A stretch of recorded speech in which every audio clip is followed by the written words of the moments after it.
नमस्कार, अनीताज़ नवाबी किचन में आपका स्वागत है।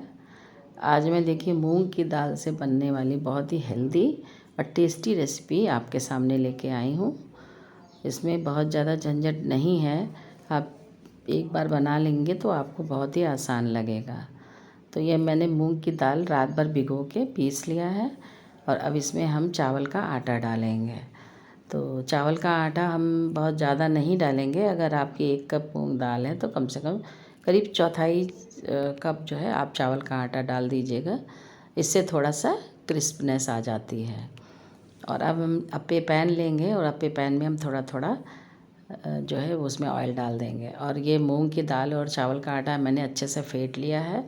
और अब इसमें हम थोड़ा सा नमक डालेंगे और बेकिंग पाउडर डालेंगे। तो नमक और बेकिंग पाउडर डालने के बाद में हम इसको फिर से थोड़ा सा फेंटेंगे। और फेंटने के बाद में हम अप्पे पैन में इसको थोड़ा थोड़ा पोर करेंगे। तो ये बहुत ज़्यादा नहीं डालना है, थोड़ा ही थोड़ा डालना है। थोड़ा थोड़ा हम पहले डालेंगे इसको, सारे जितनी भी कैविटी हैं उनको सबको हम भर देंगे। और भरने के बाद में हम एक चम्मच ले लेंगे, टीस्पून ले लीजिएगा। और टीस्पून से ही हम इसको बीच में होल करके थोड़ा सा कटोरी का शेप देने की कोशिश करेंगे, जिससे कि आपके जो कैविटी है उसी में वो अंदर ही अंदर रहे और छोटी छोटी बिल्कुल कटोरियाँ भी बन जाएंगी। तो इस तरह से आपको जो है फिलिंग करने में आसानी रहेगी। तो आप सारी कटोरियों को इसी तरह से बना लीजिएगा। और बनाने के बाद में हम थोड़ी देर में इसको जो है निकाल के देखेंगे कि ये निकल रही हैं कि नहीं। जब थोड़ा सा हल्की पक जाएंगी तो अब हम इसमें कटोरियों के अंदर थोड़ा सा टमाटो केचप लगा देंगे। बस इतना ध्यान रखिएगा, ये सारे प्रोसेस के समय पे आपको गैस एकदम स्लो रखनी है। और अगर आपको लग रहा है कि गैस तेज़ हो गई है तो आप उसको थोड़ी देर के लिए ऑफ़ कर देंगे। और ये सारा चीज़ इसमें सारी चीज़ें लगाने के बाद में फिर से हम गैस ऑन करेंगे। तो जब मैंने टमाटो केचप लगाया है, हरी चटनी लगाई है और थोड़ी सी सब्जियां मैंने काट के रखी हुई हैं जो पिज़्ज़ा वगैरह में यूज़ होती हैं, वो वही वाली सारी सब्जियां हम काटेंगे। जैसे प्याज है, टमाटर है, शिमला मिर्च है, ये सारी चीज़ें हम इनको बारीक काट के रख लेंगे। और इन कटोरियों के अंदर हम थोड़ा थोड़ा भरते जाएंगे। तो आप जैसा कि देख रहे हैं मैंने कटोरियों में थोड़ा थोड़ा प्याज, टमाटर, शिमला मिर्च वगैरह अंदर डाल दिया है। और इसके बाद में डालने के बाद में हम इसको थोड़ी देर के लिए जो है ढक के पकाएंगे और गैस को ऑन करेंगे, क्योंकि अभी हमने गैस ऑफ़ कर रखी थी जिससे कि ये जलने ना पाएँ। और दो दो बूंद ऑयल हम साइड में फिर से डाल सकते हैं, जिससे कि कटोरियों का क्रिस्पीनेस बढ़ जाएगा। और उसके बाद में हम थोड़ी देर इसको ऐसे ही पकने देंगे। और पकाने के बाद में हम इसमें थोड़ा सा पिज़्ज़ा सीजनिंग डालेंगे। आप चाट मसाला भी डाल सकते हैं। अगर आपके पास पिज़्ज़ा सीजनिंग नहीं है तो चाट मसाला डाल दीजिए। तो पिज़्ज़ा सीजनिंग डालिए और इसके ऊपर आप चीज़ डाल दीजिए। तो चीज़ डालने से बिल्कुल और भी बढ़िया सा फ्लेवर आ जाएगा।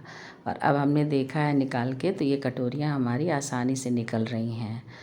तो आप खुद ही देख सकते हैं, बहुत ही आसानी से निकलेगी, कोई दिक्कत नहीं पड़ेगी।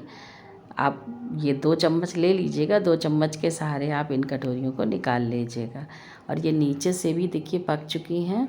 अब ये दाल हमारी बिल्कुल कच्ची नहीं है। और ये देखिए मैंने उठा के इसीलिए इसको अब दिखाया है कि ये पक चुकी हैं, इसमें कोई कच्चापन नहीं है। अब हम एक और रेसिपी इसी मूंग की दाल से बनाएंगे। मूंग की दाल को अच्छे से फेंट के इसमें थोड़े से और मसाले हम डालेंगे।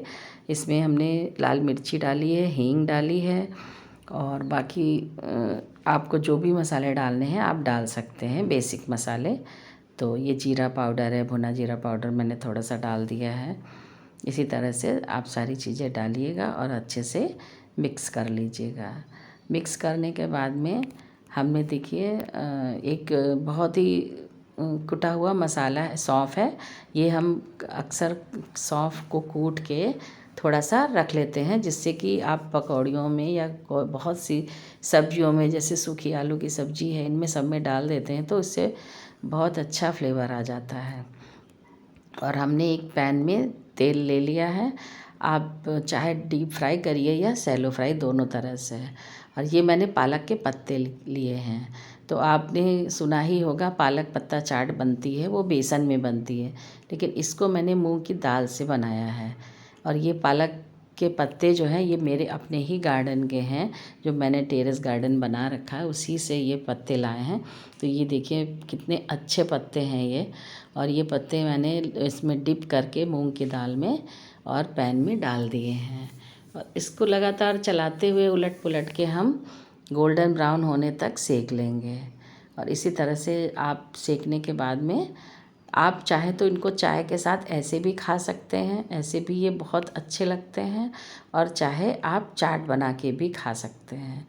तो ये मैंने निकाल लिए हैं और आप किसी भी छन्नी में इनको निकाल लीजिए, जिससे जो बचा कुचा तेल है वो भी निकल जाता है। और ये मैंने जो है पालक के पत्ते का पकौड़ा रख दिया है प्लेट में। और अब इसमें हम मीठा दही डालेंगे। तो ये दही मैंने पहले से ही चीनी डाल के फेंट के रख लिया था। तो इसी में हम थोड़ा सा मीठा दही डाल देंगे और थोड़ी सी हम हरी चटनी डालेंगे और इमली की चटनी डालेंगे, भुना जीरा डालेंगे।